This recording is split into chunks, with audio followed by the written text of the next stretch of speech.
Voice of Indonesia. Dari Indonesia untuk dunia. Kita patut bangga bahwa produksi film nasional terus meningkat.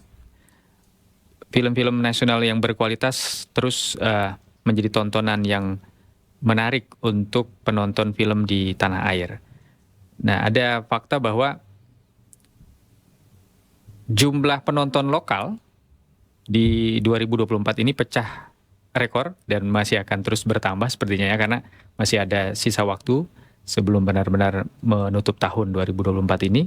Nah, capaian ini tentu tidak terlepas dari insan-insan kreatif di balik perfilman nasional. Oke, kita akan ngomong soal film, tapi bukan film nasional, tapi film dari luar negeri yang juga memperkaya ya. Film-film yang ditonton oleh pemirsa di tanah air. Nah, bersama saya sekarang sudah hadir Ibu Tri Widyastuti Setianingsih, MSN. Beliau ini adalah Ketua Komisi 1 Lembaga Sensor Film Indonesia. Selamat datang, Bu Tri. Terima kasih, Mas Agung. Wah, senang sekali Ibu bisa hadir. Padahal sibuk banget pasti kan? Sedang sibuk-sibuknya. Bulan sibuk ya? Bulan sibuk, karena mau akhir tahun pasti ya macam-macam ya, pelaporan segala macam. Dan juga pengawasan film-film terus kan sampai ujung tahun. Pemantauan ya istilahnya ya. Itu terus dilakukan. Nah, kita akan ngobrol soal film luar negeri yang masuk ke Indonesia ya.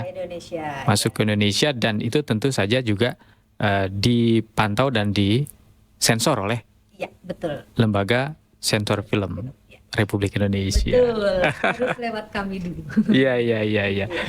Oke, ini menarik nih karena ternyata meskipun ya film lokal sekarang sedang jaya gitu ya, lebih banyak ditonton, tapi film dari luar negeri juga kan banyak sekali juga dari dulu sampai sekarang, dan itu sepanjang tahun pasti ada terus ya. Berapa banyak, Bu? Untuk 2024 dari bulan Januari sampai September ini, justru yang menarik adalah film nasional 3 judul lebih atas daripada gitu. film asing. Ya, ini ya cukup membanggakan juga gitu ya. Iya. Tapi nanti kita lihat ya akhir tahun seperti apa, karena ini fresh dari datanya LSF gitu ya. Untuk film asing itu ada 175. Untuk film nasional itu 179. Oh, 4 ya? 4 lebih banyak ya. Dari film-film itu kebanyakan ada dari 16 negara. Jadi kalau film asing yang untuk bioskop itu dari 16 negara. Tapi kalau untuk yang festival itu jauh lebih banyak, yaitu dari 47 negara gitu ya. Jadi ada peruntukan untuk bioskop atau layar lebar, ada peruntukan untuk film festival film festival. Nah, iya, baru kita diingatkan ya. Ternyata film yang masuk dari luar negeri itu ada yang ditonton di bioskop, ada juga yang untuk festival film yang diadakan di Indonesia. Betul. Nah, festival itu juga macam-macam ya, enggak? Ada yang kelasnya internasional, ada yang kelasnya Asia, gitu juga ada. Jadi macam-macam. Itu semua lewat LSF dulu? Betul, ya. Gitu.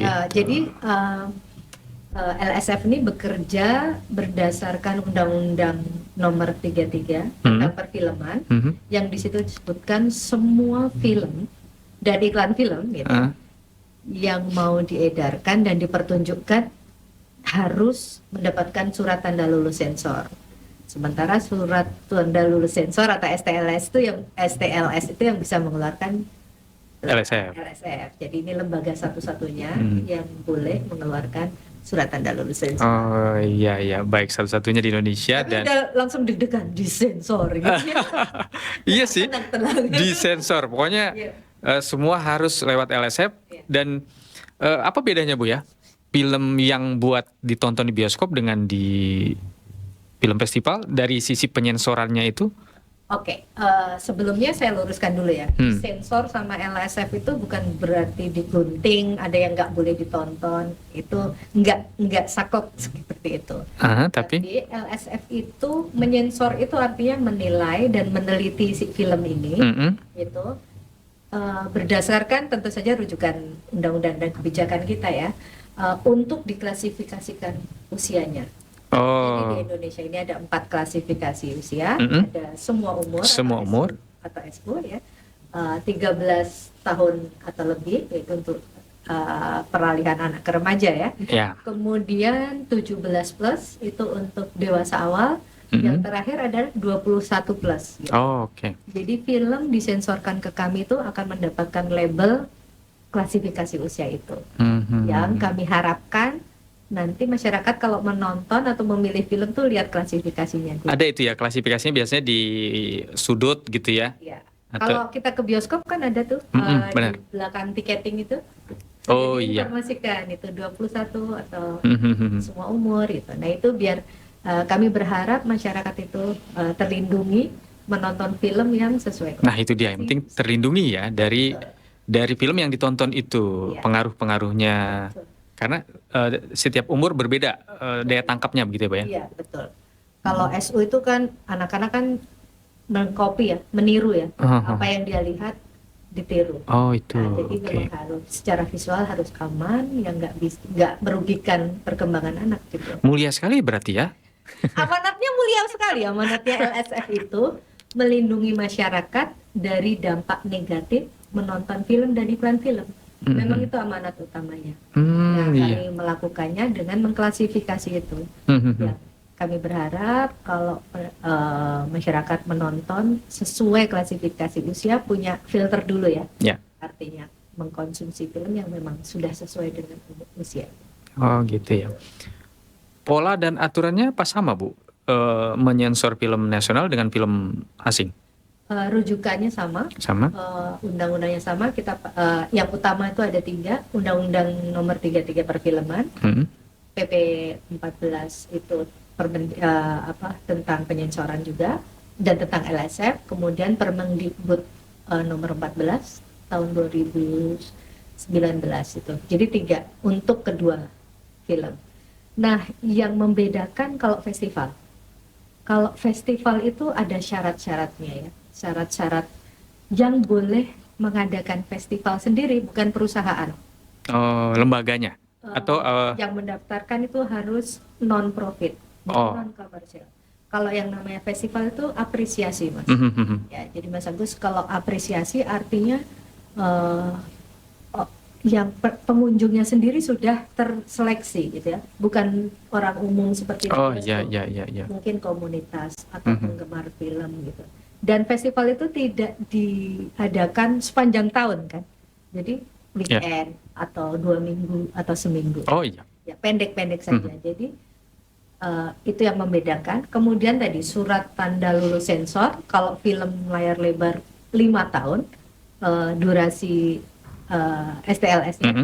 Kalau untuk festival ya cuma sepanjang festival itu. Cuma sepanjang festival. Betul. Setelah festivalnya berakhir tidak boleh lagi ditayangkan. Kalau mau ditayangkan di bioskop maka harus menyensorkan lagi untuk peruntukan layar lebar di bioskop. Gitu. Berarti beda ya.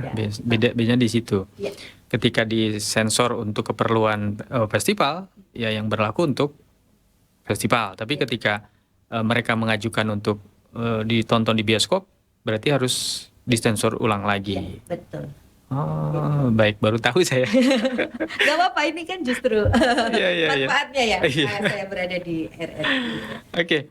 Kalau gitu LSF adalah lembaga yang satu-satunya, tapi juga selain fungsi pemantauan, tahu juga jadinya ya bagaimana peta perfilman Indonesia. Mau tidak mau, karena kami berada dalam ekosistem film itu sendiri kan, dari sisi pemerintah gitu ya. Jadi otomatis film-film nasional seberapa banyak atau televisi juga kan, nggak cuma film ya, LSF itu menyensor ya untuk televisi, untuk jaringan informatika juga ya.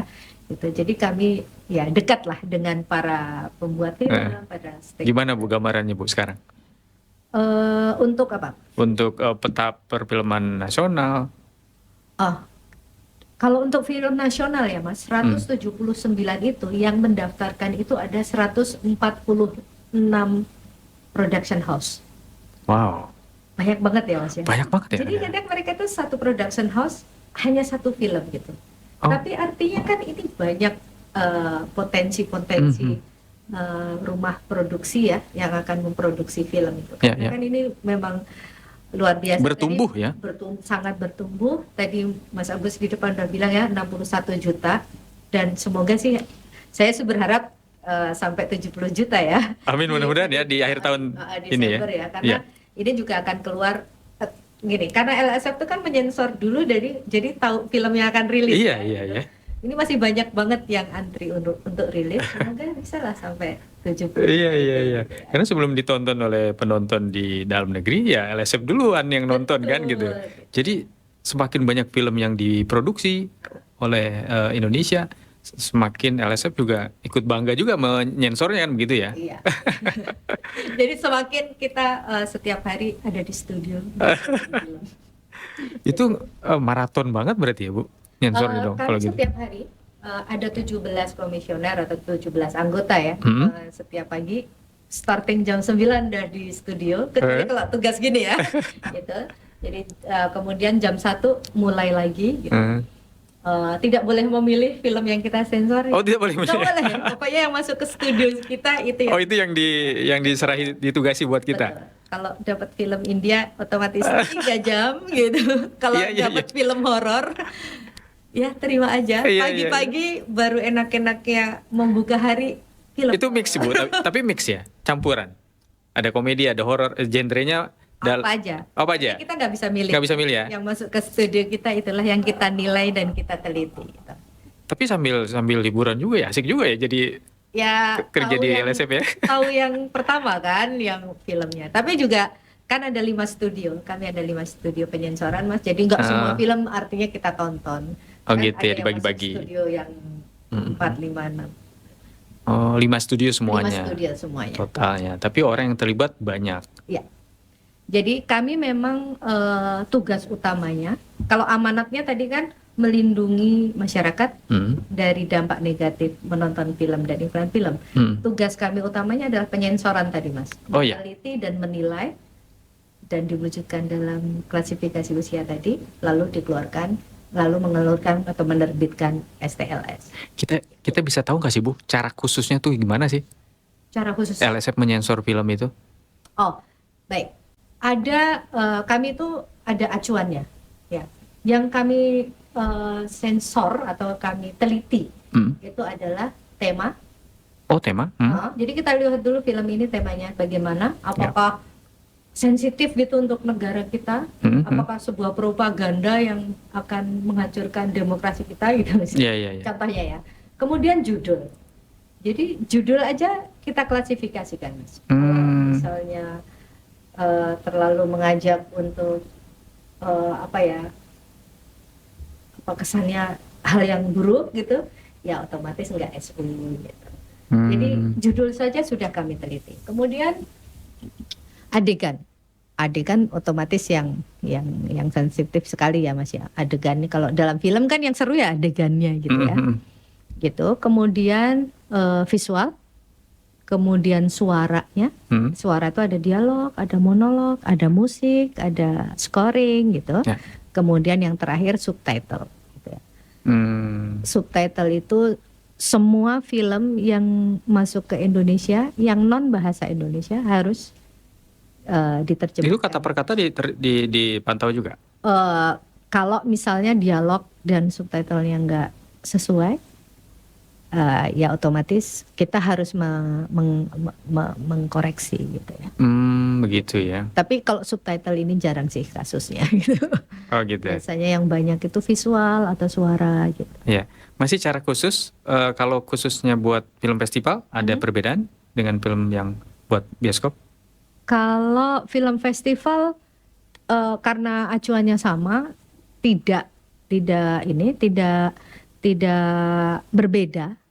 Tetapi kalau ada hal-hal yang sangat krusial, misalnya ketelanjangan gitu ya, ketelanjangan yang tidak menjurus atau memprovokasi untuk ke arah pornografi, artinya kan ada ya, yang misalnya kayak lukisan itu kan ada telanjangnya, tapi tidak untuk untuk bermaksud untuk membuat birahi atau apa, ya kami masih tolerir.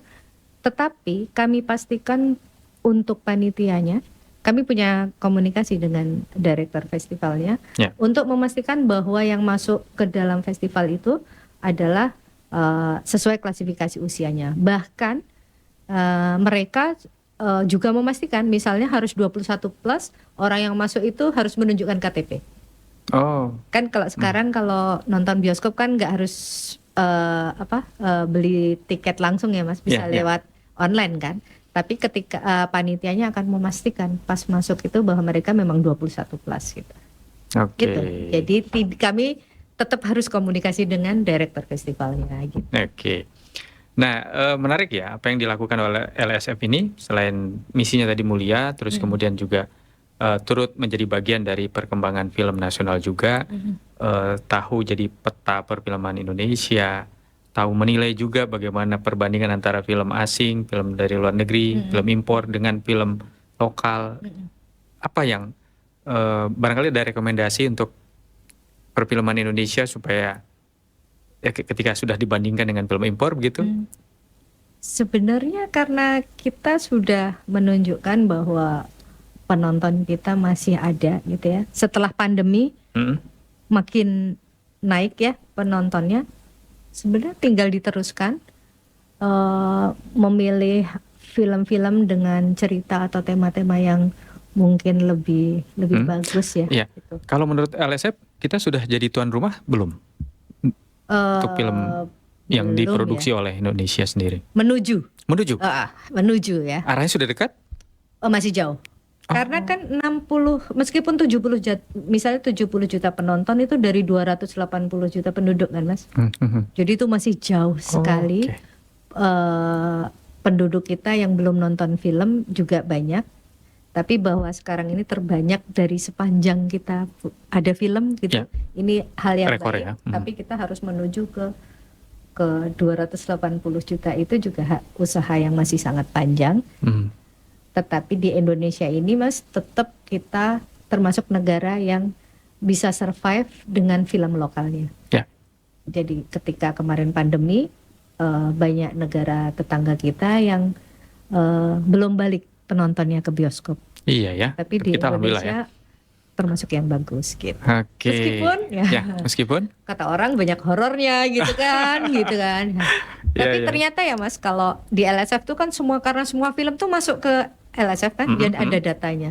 Sebenarnya dari tadi 179 ini yang horor tuh sebenarnya cuma 60. Oh gitu.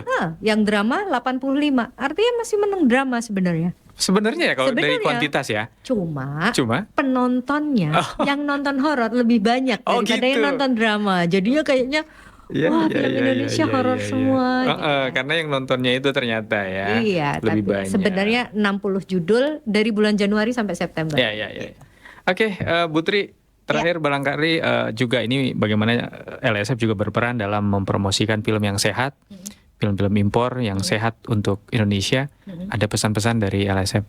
Baik, LSF sudah memberikan klasifikasi usia untuk setiap film yang akan diedarkan dan dipertunjukkan.